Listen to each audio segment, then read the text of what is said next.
Nama saya Yunita Chandra, saya adalah penyintas autoimun sekitar 26 tahun yang lalu. Ilium saya sudah dipotong sebanyak 2 meter. Dan waktu itu awalnya adalah 5 tahun sebelum usus saya atau ilium saya dipotong itu, saya mengalami appendicitis. Tetapi diagnosa itu sendiri ditegakkan dengan ragu-ragu karena sebetulnya juga ada kecurigaan appendicitis. Setelah itu saya mengalami diare yang berkepanjangan dan bertahun-tahun saya mengalaminya, dan saya sempat didiagnosa tanpa alasan yang jelas juga bahwa saya menderita IBS atau IBD.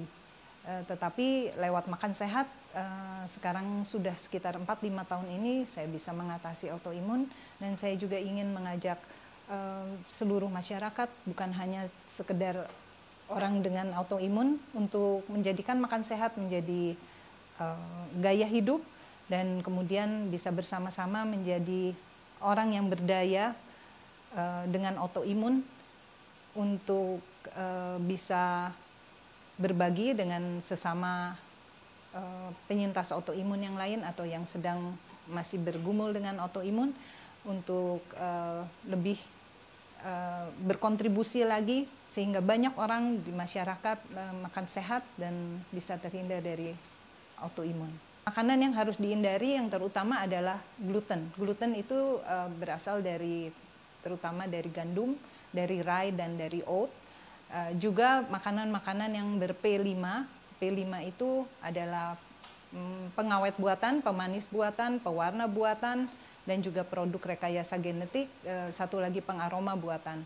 Jadi semua makanan-makanan itu yang terutama berasal dari kimia-kimia sebaiknya dihindari. Kalau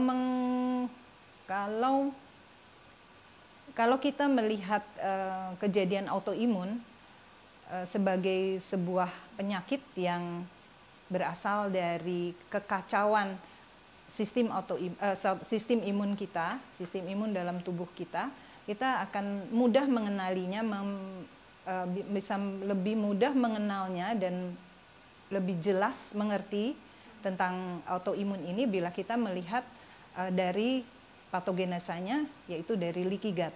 Leaky gut ini sebetulnya sudah diketahui sejak ratusan tahun yang lalu menurut sumber yang saya baca.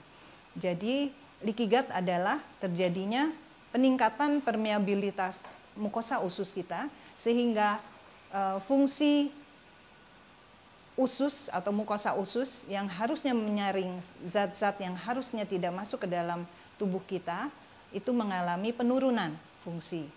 Jadi lewat leaky gut ini kita bisa mengerti bahwa terjadinya selain kekacauan mikrobiom, jadi banyak obat-obatan atau kimia atau zat partikel makanan atau stres yang mematikan mikrobiom kita, sehingga juga menjadikan lapisan usus kita menjadi bocor.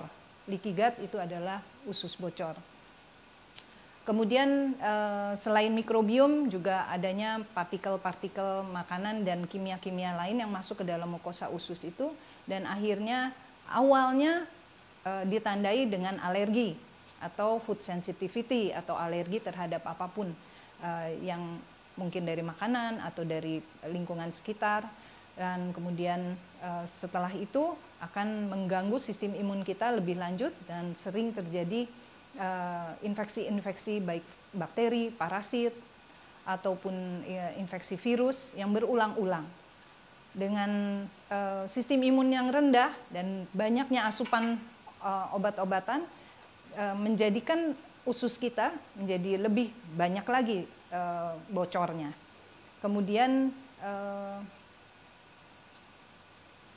semakin banyak pula partikel-partikel makanan yang seharusnya tidak masuk ke dalam tubuh kita dan kimia-kimia itu memasuki tubuh kita, dan bukan hanya kita mempunyai sistem imun yang rendah, tapi kita sudah mengalami kekacauan lebih lanjut dengan sistem imun, yaitu autoimun tadi.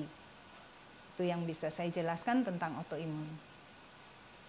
Untuk mengetahui lebih lanjut tentang leaky gut, lebih jelas dan lebih mendalam lagi, sehingga bisa terhindar dari autoimun disease, bisa membaca lebih lanjut di buku Autoimmune The True Story dan bergabung dengan kelompok grup LDHS dengan kontak nomor berikut ini.